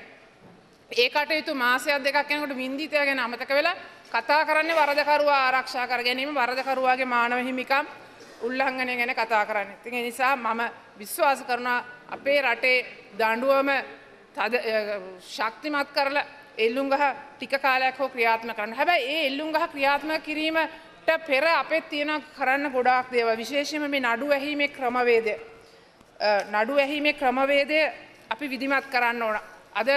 අද පොලිසියත් අපි ස්වාධීන පොලිස් කොමිසම් සභාවක් හදලා තිබුණත් අද පොලිසිය අර මට කලින් කතා කරපු හිරුනිකා ප්‍රේමචන්ද්‍ර මැතිණිය කිව්වා වගේ සමාජයට ස්වාධීනව සාධාරණව කටයුතු කරන්න බලය තියෙනවා නම්, සල්ලි තියෙනවා නම් ඔවුන්ට යම්කිසි දේවල් කරගන්න පුළුවන්. නමුත් දුප්පත් අහිංසක අයට වෙනම නීතියක් ක්‍රියාත්මක කිරීම. ඒ නිසා මේ නීතිය තරාතිරම නොබලා, බලය නොබලා හැමෝටම එක විදිහට නීතිය ක්‍රියාත්මක කිරීමේ ක්‍රමවේදය අපි ශක්තිමත් කරන්න ඕන. ඒ වගේම තමයි කාන්තා හා ළමා නඩු, දූෂණ නඩු ඇහිීම සඳහා වෙනම අධිකරණ පද්ධතියක්, විශේෂයෙන්ම අවුරුදු 18ට මේ ළමයින් සඳහා වෙනම අධිකරණ පද්ධතියක් ඇති කිරීමේ වැදගත්කම මේ වෙලාවේ මතු කරන්න ඕන. මොකද මේ දරුවා අපයෝජනයට ලක් වෙච්ච දරුවා, මානසිකව කඩා වැටිච්ච දරුවා මේ උසාවියකට ගිහිල්ලා පොලිසිය උසාවිය කියන ඒ අලුත් පරිසරය තුල තවත් මානසික වශයෙන් අපයෝජනයට ලක් වෙන. ඒ නිසා මේ වෙනම අධිකරණ පද්ධතියක් ඇති කිරීමත් ඉතාමත්ම වැදගත් වෙනවා. ඒ වගේම තමයි වීඩියෝ සාක්ෂි. වීඩියෝ හරහා මේ සාක්ෂි ලබාගෙන දරුවාට පහසු පරිසරයක ඉද්දී දරුවාගේ ඒ සාක්ෂි වීඩියෝ ක්‍රම අලුත් ක්‍රම ඒ නවීන තාක්ෂණය හරහා ලබා ගැනීමේ ක්‍රමවේදය අපි හඳුන්වා දීම තුළ අපිට ඉතාමත්ම වැදගත් ඒ සාක්ෂි දරුවාටගෙන් ලබා ගන්න පුළුවන් බවත් මම විශ්වාස කරනවා. ඒ වගේම තමයි අවුරුදු 2ක් වගේ කෙටි කාලයක් තුළ මේ අවුරුදු 10 15 මේ කාන්තාව සමාන අම්මා කෙනෙක් මේ අම්මගේ ඒ විවාහ ජීවිතය සමහරට කඩාකප්පල් වෙනවා මේ නඩු අහලා දඬුවම් කරනකොට. ඒ නිසා මේ කෙටි කාලයක් ඇතුළත අපිට කියන්න බෑ අවුරුද්ද දෙකක නමදී කෙටි කාලයක් තුළ මේ නඩු ඇහිීමේ ක්‍රමවේදයක් අපි ඇති කරනවා නම් ගොඩාක් හොඳයි කියලා හිතනවා. ඒ වගේම තමයි මේ වරදකරුව පුනරුත්ථාපනය කිරීම. ඉතාමත්ම වැදගත් වෙන වරදකරුව අනුන්ට දඬුවම් කරලා සමහරට සමාව ලැබිලා එළියට ආපු කාලයක් තිබුණා. අපි විශේෂයෙන් මේ වෙලාවේ මට මතකයි කාන්තා සංසන්දේ හැටියට අපි විරුද්ධ වුණා. මේ ස්ත්‍රී දූෂණ ළමා දූෂණ වලට වග කියන වරදකරුවන්ට සමාව දෙන්න එපා ජනාධිපති සමාව දෙන්න එපා කියන යෝජනාව අපි එදා ඉදිරිපත් කරුවා. ඒ නිසා මේ වරදකරුවන්ව පුනරුත්ථාපනය කිරීමේ වැදගත්කමත් ඉතාමත් වැදගත් වෙනවා. ඒ වගේම තමයි මේ ළමා අපයෝජන වැළැක්වීම මේ වැළැක්වීමේ වැඩසටහන් ඉතාමත්ම වැදගත් වෙනවා. මොකද ගොඩාක් විට අපි දකිනවා අද අපයෝජනට මේ වගේ කුඩා දරුවෝ අපයෝජන ලක් කරන අයගේ මානසිකව යම්කිසි අසහනයක් මානසික රෝගී තත්වයකට පත් වෙලා මේ මොවුනුත් සමහරට දරුවෝ හැටියට හුඟක් විට අපයෝජන ලක් වෙච්ච උදවිය. ඒ නිසා මේ අද ළමයින්ගේ රැකවරණය ළමයින්ගේ සුරක්ෂිතභාවය අද ලොකු ගැටලුවක් තියෙනවා. අද අම්මලා විශේෂයෙන්ම විදේශගත වෙන නිසා අපි අද සන්තෝෂ වෙනවා. විදේශ රැකියා ප්‍රවාදන ඇමතුමියක් ඉන්නවා. අපේ හිටපු ඇමතුමා ඩිලාන් පෙරේරා ඇමතුමත් මේ නුපුහුණු අය විදේශගත වෙන නුපුහුණු කාන්තාව විදේශගත වෙන කද අඩු කරලා තියෙනවා. ඒ වගේම දරුවන්ගේ රැකවරණය පිළිබඳ වාර්තාවක් හැඳවලා තියෙනවා. මට මතකයි සුමේධා ජයසේන ඇමතුමිය වනිතා කටයුතු ඇමතුමිය හැටියට අවුරුදු 5ට අඩු දරුවෝ ඉන්න කාන්තාව පිටරට යන එක නවත්තපුවාම රාජ්‍ය නොවන සංවිධාන කාන්තා අයිතිවාසිකම් ගැන කතා කළකෝ ඒක වැරදි කියලා. හැබැයි එදා කවුරුත් ළමයින්ගේ අයිතිවාසිකම් ගැන මතු කරුවේ නැහැ. මේ ළමයාට අම්මා තාත්තගේ රැකවරණය අවශ්‍යයි. අපි කතා කරන්නේ ළමයාට එළියෙන් එන බාහිරව වෙන තුවාල දැක්කොත් ඒවා අපිට සුව කරගන්න පුළුවන්. හැබැයි මේ ආදරය නොලැබීම තුළ සුරක්ෂිතභාවය නොලැබීම තුළ මේ ළමයාගේ මනසට වෙන තුවාලය අපි දකින්නේ නැහැ. මේක තමයි කවදා හරි වැඩිහිටියෙක් බවට පත් වුණාම මේ දරුවෝ අපයෝජකයෙක් බවට පත් වෙනවා. මේ දරුවෝ සමහර විට වැඩිහිටියෝ හැටියට පත් වුණාම සමාජයට එරෙහි වෙනවා. සමාජ විරෝධී ක්‍රියාවන් කිරීමට පෙළඹෙනවා. ඒ නිසා අපි මේවා වැළැක්වීම කෙරෙහි අපි අපේ අවධානය යොමු කිරීම ඉතාමත්ම වැදගත් වෙනවා. ඒ නිසා දෙමව්පියන්ව විශේෂයෙන්ම අම්මලා තාත්තලා දරුවෝ රැක බලා ගැනීම සම්බන්ධව ඒ වගේම තමයි ස්ත්‍රී පුරුෂ සමාජභාවය මේ දරුවෝ ගැහැණු දරුවෝ වේවා පිරිමි දරුවෝ වේවා මේ දරුවෝ රටට වැදගත් පවුලට වැදගත් වගේම රටට වැදගත් දරුවන්ට සුරක්ෂිත පරිසරයක ආදරය රැකවරණය තුළ හැදී වැඩි මේ රටේ සංවර්ධනයට රටේ ආර්ථික සංවර්ධනයට දායක වෙන්න පුළුවන් හොඳ වැඩිහිටියෝ සාර්ථක වැඩිහිටියෝ බවට පත් කිරීමේ වැඩපිළිවෙළවල් මම හිතන්නේ අපි ක්‍රියාත්මක කිරීම ඉතාමත්ම වැදගත් කියලා මතක් කරන්න ඕන. ඒ වගේම තමයි අද අපි දකිනවා ස්ත්‍රී දූෂණ නඩු ගත්තම 80%ක්ම ඉන්නේ අවුරුදු 16ට අඩු. කැමැත්ත නැතිව ඒ කැමැත්ත ඇතිව වුණත් ගර්ල්ෆ්‍රෙන්ඩ්ලා බොයිෆ්‍රෙන්ඩ්ස් යහළු වෙලා ඔවුන් ලිංගික ක්‍රියාවලිය යෙදුනම අවුරුදු 16ට අඩු නම් වැඩිහිටියගේ කැමැත්ත නැති නිසා ඒවත් කන්නේ ස්ත්‍රී දූෂණ නඩු හැටියට. මේකෙදිත් අපිට විශාල වගකීමක් තියෙනවා. මොකද අද රටේ අධ්‍යාපනය තුළ මේ දරුවන්ට ප්‍රජනක සෞඛ්‍ය ලිංගික සෞඛ්‍ය ගැන අපි කියලා දෙන්නේ නැහැ. මේ දරුවන්ට මේ තොරතුරු ලබා ගැනීමේ ක්‍රමවේදයක් නැහැ. මේ නිවැරදි තොරතුරු ගලායීමේ ක්‍රමවේදයක් නැහැ. අද දෙමව්පියෝ දරුවෝ අතර මෙවැනි දේවල් අපි කතා කරන්නේ නැහැ. ඒ නිසා ඉතාමත්ම වැදගත් වෙනවා මේ අධ්‍යාපන ක්‍රමය තුළ ප්‍රජනක ලිංගික සෞඛ්‍ය ගැන අපි හඳුන්වලා දීලා මේ දරුවන්ට තමුන්ගේ ශරීරය ගැන තමුන්ගේ අවයව වෙනස් වීම ගැන ඒ ගැන දැනුවත් කිරීම ඉතාමත්ම වැදගත් බව අපි මතක් කරමින් අද මේ ඉදිරිපත් වෙච්ච යෝජනාව මම හිතන්නේ අපේ දරුවන්ගේ හෙට දවස වෙනුවෙන් දරුවන්ගේ සුරක්ෂිතභාවය වෙනුවෙන් මේ එල්ලුම්ගහ ක්‍රියාත්මක කිරීම ඉතාමත්ම වැදගත් බව මතක් කරමින් ඒ ක්‍රියාත්මක කිරීම අතරතුර අපි තවත් ඉක්මනට ක්‍රියාත්මක විය යුතු මේ අධිකරණ පද්ධතිය පොලිසිය හරහා තියෙන ක්‍රියාදාමය ශක්තිමත් කිරීමත් ඒ වගේම වැළැක්වීමත් එකටම යන්න ඕන කියන බවත් මතක් කරමින් මම මගේ වචන අවසන් කරනවා.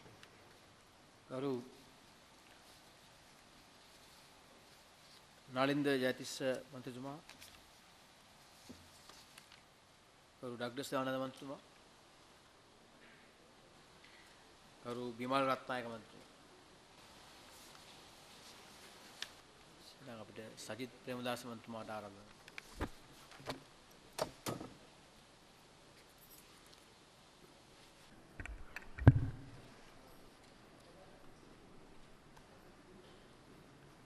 ගරු නියෝජ්‍ය කතානායකතුමනි, විශේෂයෙන්ම කාලීන වශයෙන් වැදගත් වූ මාතෘකාවක් පිළිබඳව අදහස් ඉදිරිපත් කරන්නට ලැබීම ගැන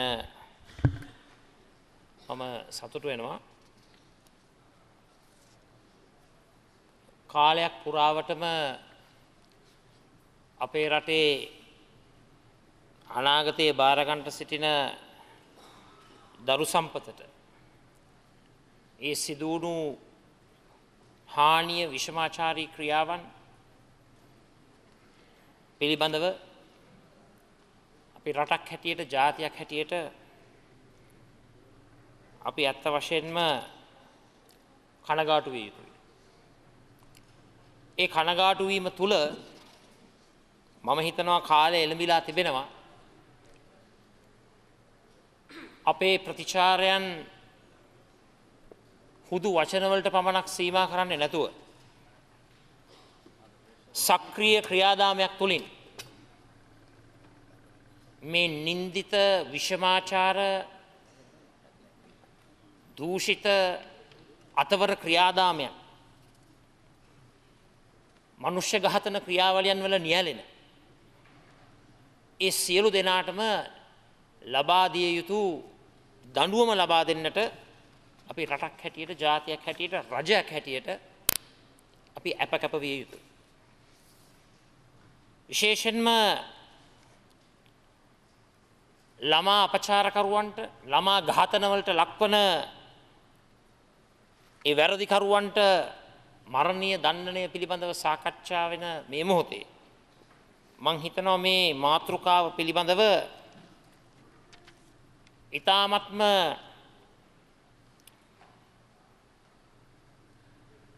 තියුණු ආකාරයෙන් තොරතුරු කරුණු කාරණා සොයලා බලලා මේ මාතෘකාව පිළිබඳව සාකච්ඡා කිරීම වැදගත් යයි මම සිතනවා. මරණීය දණ්ඩනය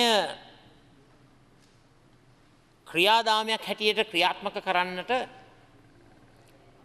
හේතු සාධක වන කරුණු දෙකක් තිබෙනවා. එක පැත්තකින් ඒක දනුවමක් හැටියට ලබා දෙන්නට පුළුවන්. ඒ කියන්නේ ඉංග්‍රීසි භාෂාවෙන් කියනවා නම් ඒක පනිෂ්මන්ට් එකක්. ඒක පියුනිටිව් ඇක්ෂන් එකක්. වරදක් කරා නම් දනුවම ලබා දී. තවත් පැත්තකින් තර්කයක් තිබෙනවා මේ මරණීය දණ්ඩනය ලබා දීම තුලින් අපි අනාගතයේ සිදුවෙන ඒ මනුෂ්‍ය ඝාතන, ඒ මිනිස් ඝාතන වළක්වන්නට මේ මරණීය දණ්ඩනය හේතු සාධක වෙනවා කිය. දැන් ඇත්ත වශයෙන්ම අද අපේ රටේ දරු සම්පතට මේ සිදු වෙලා තිබෙන මහා අකරතැබ්බය පිළිබඳව විග්‍රහ කරනකොට මම මරණ දණ්ඩනයට පක්ෂපාතීව කටයුතු කරනවා. ඒකට මම පක්ෂයි. යම් යම් කොන්දේසි මත. හැබැයි කවුරු හරි කියනවා නම් මේ මරණ දණ්ඩනය ක්‍රියාත්මක කරන්නේ වැළැක්වීමේ අදහසින් කියලා. මං හිතන්නේ ලෝකයේ සිදු වෙලා තිබෙන විවිධ ගවේෂණ, සමීක්ෂණ, පරීක්ෂණ වාර්තා දිහා බැලුවම ඒ වැළැක්වීමේ කාරණාව ඉෂ්ට සිද්ධ වෙන්නේ නැහැ. හොඳ උදාහරණයක් තමයි ඇමරිකා එක්සත් ජනපදය. දැන් ඇමරිකා එක්සත් ජනපදයේ මිනීමැරුමට විශේෂයෙන්ම එකට කියන්නේ ෆස්ට් ඩිග්‍රී මර්ඩර් ඒ මිනීමැරුම් වලට ඒ සාහසික මිනීමැරුම් වලට ඍජුව සම්බන්ධ වෙන අයට මරණ දණ්ඩනය ක්‍රියාත්මක වෙනවා මම දන්න විදිහට ආකාර පහකින්. විදුලි පුටුව, ගෑස් කාමරය, එල්ලා මැරීම, විෂ එන්නත සහ වෙඩි තැබීම. හැබැයි ඇමරිකාවේ ප්‍රාන්ත 31ක ක්‍රියාත්මක වෙන මරණ දණ්ඩනය. 19ක නැහැ. නමුත් ඇමරිකාවේ ප්‍රාන්ත මට්ටමින් කෙරලා තිබෙන සමීක්ෂණ දිහා බැලුවහම මරණීය දණ්ඩනය ක්‍රියාත්මක වෙන ප්‍රාන්තවල වැඩියෙන් මරණ සිද්ධ වෙනවා. මරණ දණ්ඩනය ක්‍රියාත්මක නොවන ප්‍රාන්ත 19 ඒ ජීවිත හානිවල ප්‍රතිශතය අඩු වෙනවා. එතකොට මරණ දණ්ඩනය ක්‍රියාත්මක වෙන ප්‍රාන්ත 31 වැඩියෙන් මිනීමැරුම් සිද්ධ වෙනවා. එතකොට මරණ දණ්ඩනය ක්‍රියාත්මක නොවන ප්‍රාන්තවල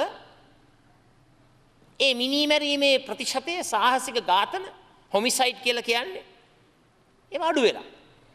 ඒකට කවුරු හරි කියනවනම් අපි මේ මරණ දණ්ඩනය ක්‍රියාත්මක කළ යුත්තේ වැළැක්වීමේ ක්‍රියාවලියක් නිසා කියලා. ප්‍රිවෙන්ටිව් ඇක්ෂන් එකක් කියලා. ලෝකයේ සිදු වෙලා තිබෙන විවිධ සමීක්ෂණ වාර්තා තුලින් ඒක තහවුරු වන්නේ නැහැ. මම පැහැදිලිව ඔබ කියනවා මරණ දණ්ඩනය ගෙනෙනවා නම් ගෙනෙන්නට ඕන. ඒ මරණයට තමන් ඍජුවම ස්ථිරවම වැරදිකරුවෙක් වුණු නිසා. දැන් අපි පොඩ්ඩක් හිතලා බලන්න. දැන් මංකොල්ල කෑමක් කරාම ඒකට දඬුවමක් තියෙනවා. වෙනත් අපරාධවලටත් දඬුවමක් තිබෙනවා. එතකොට යම් පුද්ගලයෙකුගේ විශේෂයෙන්ම අපේ රටේ දරු පරපුරේ ඒ දූ දරුවන්ව දූෂණය කරලා කරන්න පුළුවන් නින්දිත ක්‍රියාවන් සියල්ලක්ම කරලා ඒ දුවා දරුවන්ව මරණයට පත් කරනකොට ඇයි මරණ දණ්ඩනය සුදුසු නැත්තේ? මම කියනවා පැහැදිලිවම දඬුවමක් හැටියට ඒ ලබා දිය යුතුයි. එය සිදුවිය යුතුමයි. හැබැයි ඒ ක්‍රියාදාමය සිදුවිය යුත්තේ කොන්දේසි සහිතව. මොකද්ද ඒ කොන්දේසි? මේ කොන්දේසි ගැන කතා කරනකොට ගරු නියෝජ්‍ය කතානායකතුමනි පැහැදිලිවම ඊ타මත්ම සාධාරණ අපක්ෂපාතී නිර්ව්‍යාජ විනිවිද භාවයෙන් යුක්ත වූ අධිකරණ ක්‍රියාවලියක් අධිකරණ යාන්ත්‍රණයක් යුක්තිය පසඳලීමේ ක්‍රියාදාමයක් ක්‍රියාත්මක වෙන්නට ඕන. එවන් ක්‍රියාදාමයක් නොතිබෙන තත්ත්වයක් තුළ මං හිතනවා මරණ දණ්ඩනය ක්‍රියාත්මක කිරීම සුදුසු නැහැ කියලා. දැන් යම්කිසි අධිකරණ ක්‍රියාවලියකට දේශපාලඥයින්ගේ ඇඟිලි ගැසීම් තියෙනවා නම් විවිධ බලවතුන්ගේ ඇඟිලි ගැසීම් තියෙනවා නම් මේ පුද්ගලයා මේ මට පෝස්ටර් අලවපු පුද්ගලෙක් මං වෙනුවෙන් කැන්වසින් ගිය පුද්ගලෙක් ගෙන්ගෙට ගිය පුද්ගලෙක් මගේ මැතිවරණ ව්‍යාපාරයේ ප්‍රමුඛතම ක්‍රියාදාමයක් කරපු පුද්ගලෙක් ඒ නිසා කරුණා කරලා මේ මරණීය දණ්ඩනය ක්‍රියාත්මක කරන්න එපා ඊට වැඩිය ලිහිල් දඬුවමක් ලබා දෙන්න මේ වගේ ඇඟිලි ගැසීම් තියෙන ක්‍රියාවලියක් තුල විශේෂයෙන්ම අධිකරණ ක්‍රියාවලිය යම් දේශපාලනීකරණයකට ලක් වෙලා තිබෙනවා නම් අන්න එවන් තත්ත්වයක් තුල මරණීය දණ්ඩනය ක්‍රියාත්මක කිරීම සුදුසු නැහැ කියලා මම විශ්වාස කරනවා. නමුත් අපි උත්සාහ කරන්නට ඕන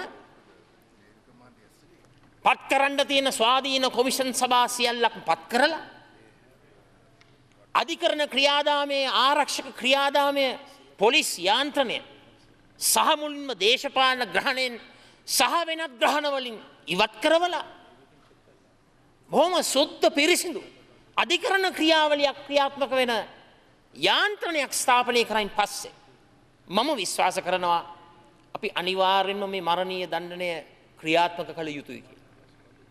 ඒක අපේ රටේ දරු පරපුර වෙනුවෙන් දරු පරපුරේ අනාගත ආරක්ෂාව වෙනුවෙන් රැකවරණය වෙනුවෙන් අපි මේ යුතුයකම ඉෂ්ට සිද්ධ කරන්නට ඕන. ඒ වගේම මම විශ්වාස කරනවා මරණීය දණ්ඩනය ක්‍රියාත්මක කරනකොට අපි දන්නවා burden of proof ඒ කියන්නේ ඔප්පු කිරීමේ භාරය. ඒ ඔප්පු කිරීමේ භාරය තවදුරටත් අපි වැඩි කරන්නට ඕන.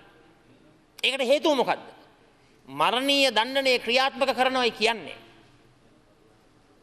යම් පුද්ගලයෙකුගේ ජීවිතයක් අහිමි කිරීමක්. යම් පුද්ගලයෙකුගේ ජීවිතයක් අහිමි කිරීමේ ඒ ක්‍රියාවලිය රටක් පාලනය කරන රාජ්‍යයක් එහෙමත් නැත්නම් රාජ්‍ය යාන්ත්‍රණයක් ක්‍රියාත්මක කරනකොට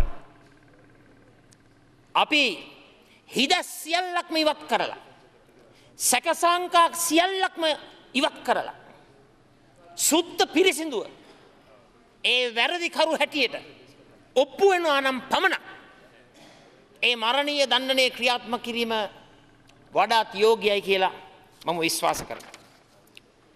ඒ වගේම අපේ රටේ දරු පරපුර ළමා පරපුර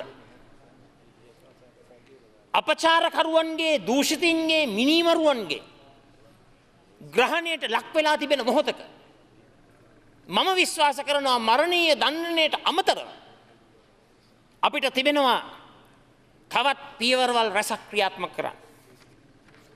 දැන් ගරු නියෝජ්‍ය කතානායකතුමනි අපි හැමෝම කතා කරනවා අපේ ආණ්ඩුක්‍රම ව්‍යවස්ථාව ගැන. ආණ්ඩුක්‍රම ව්‍යවස්ථාවේ 3 වෙනි පරිච්ඡේදයෙන් සඳහන් වෙනවා මූලික අයිතිවාසිකම් ගැන. නමුත් ආණ්ඩුක්‍රම ව්‍යවස්ථාවේ 3 වෙනි පරිච්ඡේදයේ රටේ ජනතාවගේ මූලික අයිතිවාසිකම් ගැන කතා කරන මේ ස්ථානයේ කුඩා ලදරුවන්ගේ ආරක්ෂාව, ලදරු පරපුරේ ආරක්ෂාව, රටේ අනාගතයේ බාරගන්ට සිටින දරු පරපුරන් හට ආණ්ඩුක්‍රම ව්‍යවස්ථාව හරහා ලබා දිය යුතු රැකවරණය පිළිබඳව අංශු මාත්‍රයක්වත් සඳහන් වෙලා නැහැ. එහෙනම් මේ මූලික අයිතිවාසිකම් කියන පරිච්ඡේදය ඉක්මන් සංශෝධනයකට ලක් කරලා අපේ සිඟිති දුවදරුවන්ගේ මූලික අයිතිවාසිකම් සුරක්ෂා වෙන විදියට ආණ්ඩුක්‍රම ව්‍යවස්ථා සංශෝධනයක් වහාම ගෙනා යුතුයි කියන එක මම විශ්වාස කරනවා. ඒ වගේම ගරු නියෝජ්‍ය කතානායකතුමනි අපිට ජාත්‍යන්තර ප්‍රජාව දිහා බැලුවම ළමා අපචාර, ළමා දූෂණ, ලදරුවන් ආශ්‍රිත මිනීමැරීමේ ක්‍රියාවන් අඩුවෙන්ම ක්‍රියාත්මක වෙන රටවල් දිහා බැලුවම උදාහරණයක් වශයෙන් නෝර්වේ වගේ රටක් දිහා බැලුවම ඒ රටවල් වල තිබෙනවා ළමා කේන්ද්‍රීය ජන සමාජය.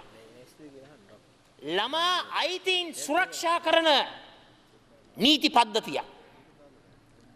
දුවා දරුවාගේ කල්පැවැත්ම සුබසාධනය ඒ අයිතීන් ආරක්ෂා වීම කේන්ද්‍ර කරගත් ජන සමාජ රටාවක් ඒ රටේ ක්‍රියාත්මක වෙනවා. අපි හැමෝම දන්නවා ළමා අයිතීන් පිළිබඳව එක්සත් ජාතීන්ගේ ප්‍රඥප්තිය 1989 වසරේ අපේ රට පිළි අරගෙන අවසාන කරන්න මන්ත්‍රී 92 වෙනකොට මට විනාඩි දෙකක් තව 92 වෙනකොට ඒ ප්‍රඥප්තියට සම්බන්ධ එක්සත් ජාතීන්ගේ ළමා අයිතීන් පිළිබඳ ඒ අයිතිය අපේ රටේ ජනතාවට ලබා දීම සඳහා 92 වෙනකොට ළමා ප්‍රඥප්තියක් ප්‍රකාශයට පත් කරා. නමුත් ඒ ළමා ප්‍රඥප්තිය නමට පමණයි. අපි ඒක අපේ රටේ නීති රාමුවට ඇතුළත් කරන්නට ඕන.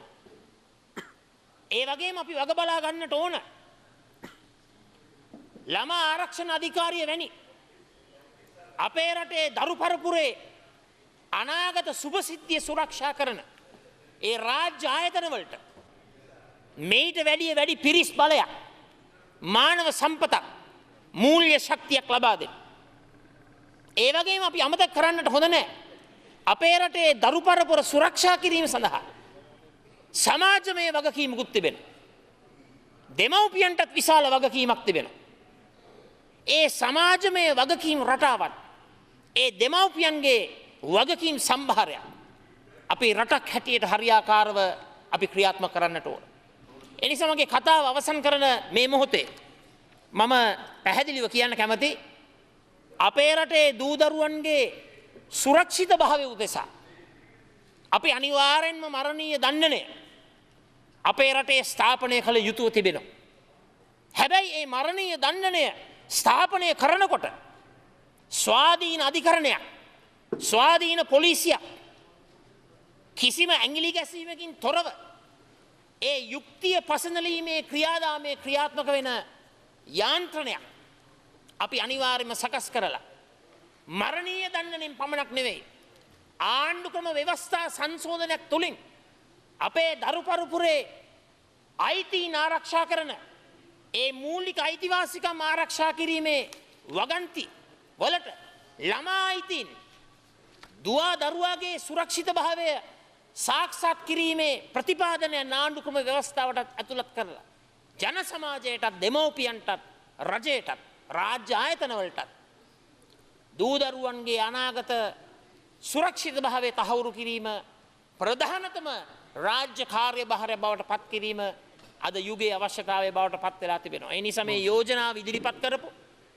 අපේ හිරුනිකා මන්ත්‍රීතුමියටත් ඒ ස්ථිර කරපු රංජන් රාමනායක අමිතුමාටත් මේ කාලෝචිත යෝජනාව ගෙනීම පිළිබඳව ස්තුතිවන්ත වෙනවා. මරණීය දණ්ඩනය ක්‍රියාත්මක කළ යුතුයි. නමුත් අර වැදගත් කොන්දේසි වලට යටත්ව අපි මනුෂ්‍යත්වයේ නාමෙන් ඒ මරණීය දණ්ඩනය ක්‍රියාත්මක කරමුයි කියලා මම මේ අවස්ථාවේ යෝජනා කරමින් මගේ කතාව අවසන් කරනවා. ගරු නලින්ද ජයතිස්ස මන්ත්‍රීතුමා ගරු නියෝජ්‍ය සභාපතිතුමනි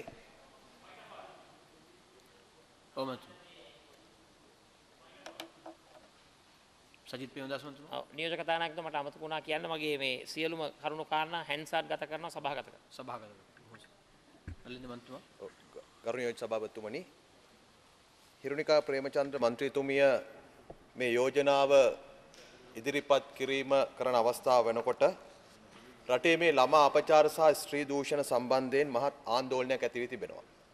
පසුගිය කාලය පුරාවටම අපේ රටේ සිදුවෙන ලද මේ ස්ත්‍රී දූෂණයන් විශේෂයෙන් ළමා අපචාරයන් පිළිබඳව අප හැමදිනාටම කම්පනයක් තියෙනවා. අපේ හද කකියනවා. ඒ පිළිබඳව අපගේ විරෝධය හැමතැනින්ම ප්‍රකාශයට පත් වෙනවා. ඒ වගේම හැම ජනතාවක්ම එක පිළිකුල් කරනවා. විශේෂයෙන් ඔබතුමාට මතක ඇති මීට මාස කිහිපයකට කලින් උතුරේ කයිට්ස් දූපතේදී සිවිල් යෝගනාදන් විද්‍යා කියන පාසල් ශිෂ්‍යාව සමූහ දූෂණයට ලක් වුණාම මේ රටේ සිංහල දෙමළ මුස්ලිම් ભેදයකින් තොරව හැම දෙනා මේට එරෙහි වුණා. ඒ වගේම මේ සේයා දැරිවිය ඝාතනය වුණාම ඒකට මේ රටම එරෙහි වුණා. ඉතින් මේ අපි දැන් සාකච්ඡා කරමින් ඉන්නේ මෙවැනි ළමා දූෂණයන්, ළමා අපචාරයන්, ස්ත්‍රී දූෂණයන් වළක්වාගෙන මේ රට තවදුරටත් ශිෂ්ට සම්පන්න කරන්නේ කොහොමද කියලා. ගරු හිරුනිකා ප්‍රේමචන්ද්‍ර මන්ත්‍රීතුමිය ඉදිරිපත් කරන ලද මේ යෝජනාවේ තියෙන ඝාතනයන් 8ක් ළමා අපචාර කරලා ස්ත්‍රී දූෂණ කරලා කරන ලද ඝාතනයන් 8ක් තිබෙනවා. ඒ ඝාතනයන්ට අපේ රටේ නීතියේ හැටියට මරණ දඬුවම ලබා දිය හැකියි. මොකද අපේ රටේ දන් නීති සංග්‍රහය අනුව මරණ දඬුවම ලබා දෙන්න පුළුවන් බරපතල අපරාධ 5ක් තියෙනවා.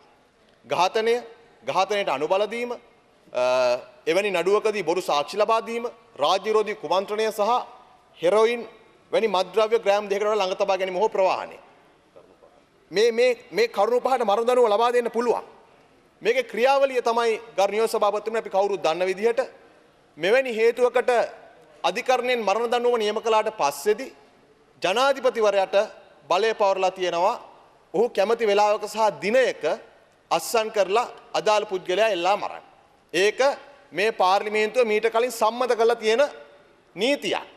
ඒක දැන් අපේ රටේ බලාත්මකයි බලපවත්වන්න පුළුවන්. ඒට අවශ්‍ය කරන්නේ ජනාධිපතිවරයාගේ අස්සන. ජනාධිපතිවරයා එහෙම දෙයකට අත්සන් කරන්න ඉස්සර වෙලා ඒ අදාළ අධිකරණ ඇමතිවරයාගෙන් වාර්තාවක් ඇඳවගෙන රහසිගත වාර්තාවක් අදාළ විනිශ්චයකාරයාගේ රහසිගත වාර්තාවක් ඇඳවගෙන නීතිපතිවරයාගේ රහසිගත වාර්තාවක් ඇඳවගෙන තමයි අත්සන් කරන්නේ. දැන් මේ රටේ පවතින ක්‍රියාත්මක කළ හැකි ජනාධිපතිවරයාගේ අස්සනෙන් ක්‍රියාත්මක හැරි මරණ දඬුවම දිය හැකි දෙයක් සම්බන්ධව අපි කතා කරනවා.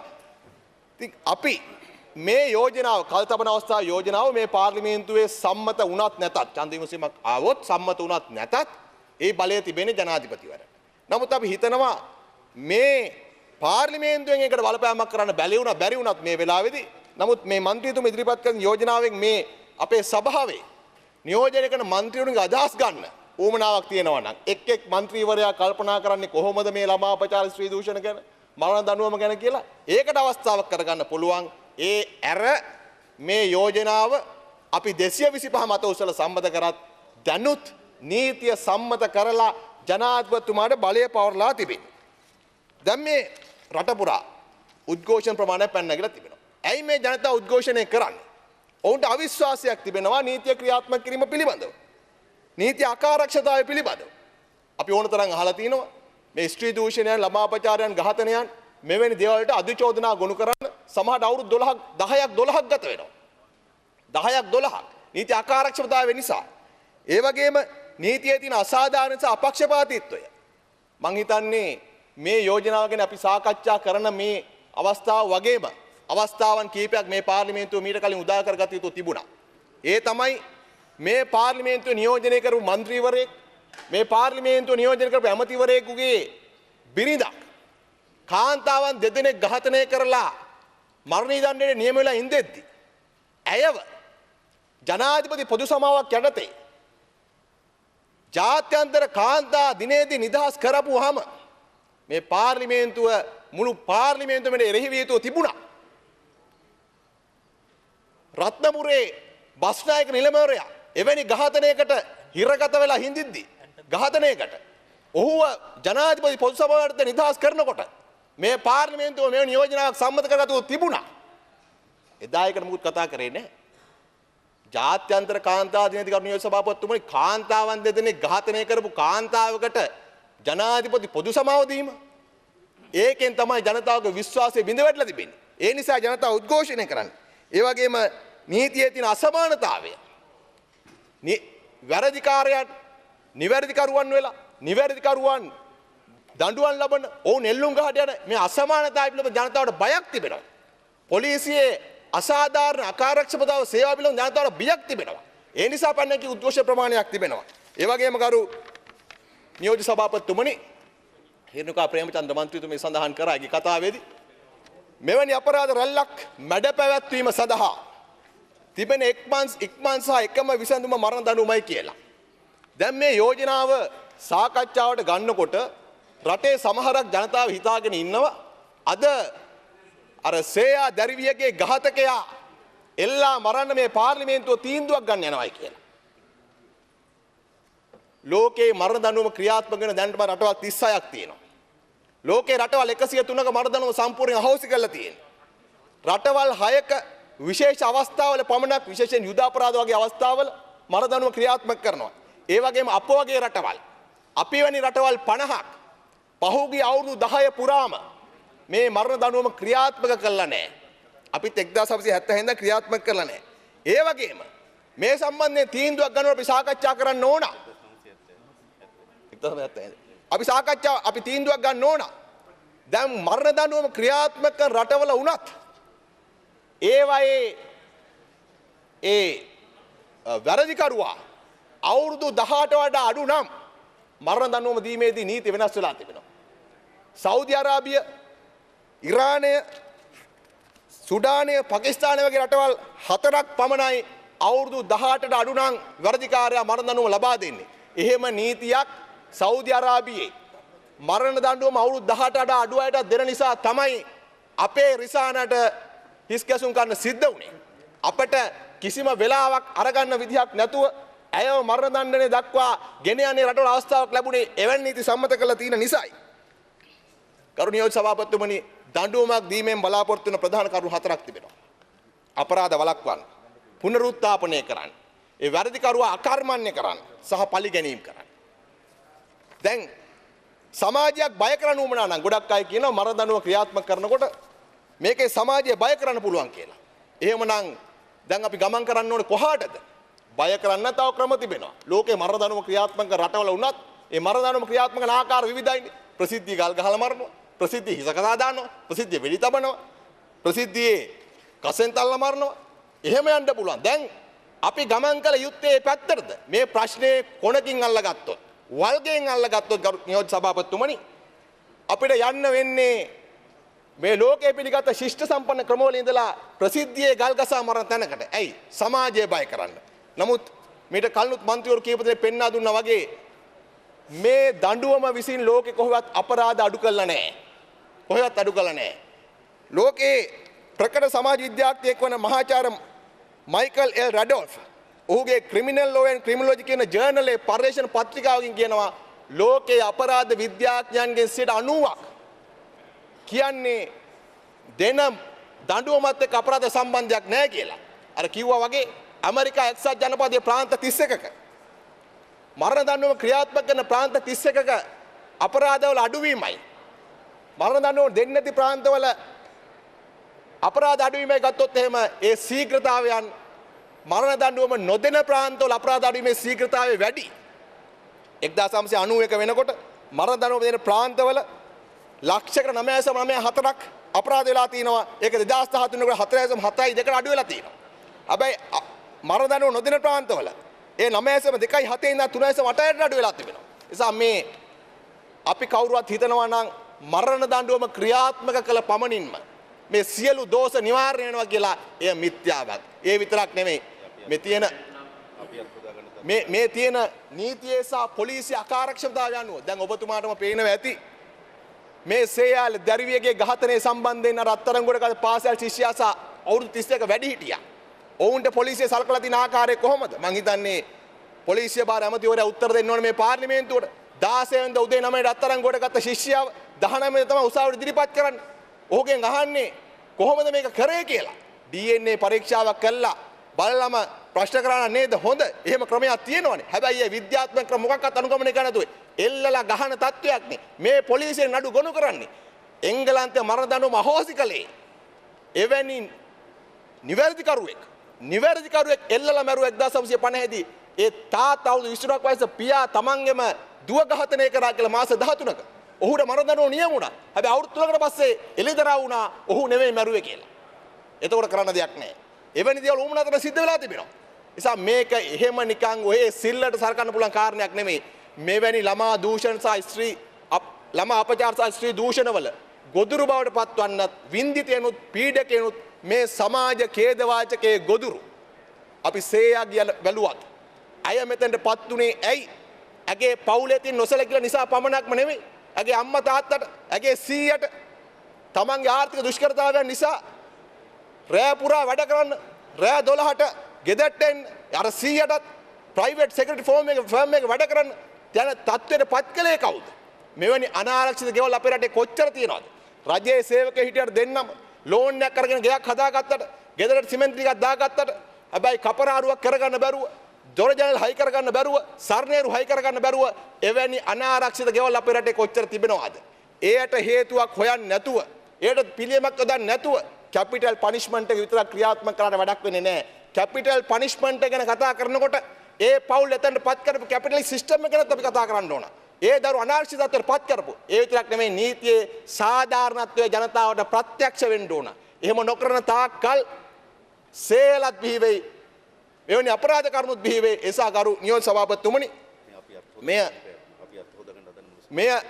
මෙය කාටවත් කෙනෙක් එල්ලා මරීමෙන් පමණක් අතහොද ගන්න පුළුවන් විදිහ එකක් නෙමෙයි. අපි මේ පිළිබඳව පුළුල්ව සාකච්ඡා කළ යුතුයි. මෙහි තියෙන පදනම, මේ තියෙන සමාජ විද්‍යාත්මක හේතු සියල්ල අනාවරණය කර ගැනීමකින් තොරව මේ එන පළියට මෙවැනි ලාභ බාල ජනප්‍රිය දේශපාලන නිරත වෙන්න ගියොත් එහෙම රටක් අනාථභාවයට පත් වෙනවා. මේ නීති සම්පාදනය කරන වක්කීමකට පත් වෙන දූරදර්ශියේ මැදිහත් වීම. ඒ නිසා මේ යෝජනාවේදී මේ ඇති වෙලා තියෙන තත්ත්වය අපි හරියට තේරුම් අරගෙන අපි හැමදෙනාම මෙවැනි අපරාධයන් වැළැක්වීම සඳහා නීතිය ශක්තිමත් කරන අතරම මේ සඳහා වෙච්ච සමාජ වටපිටාව ගොඩනගමු කියන යෝජනා කරමින් මම නිහඬව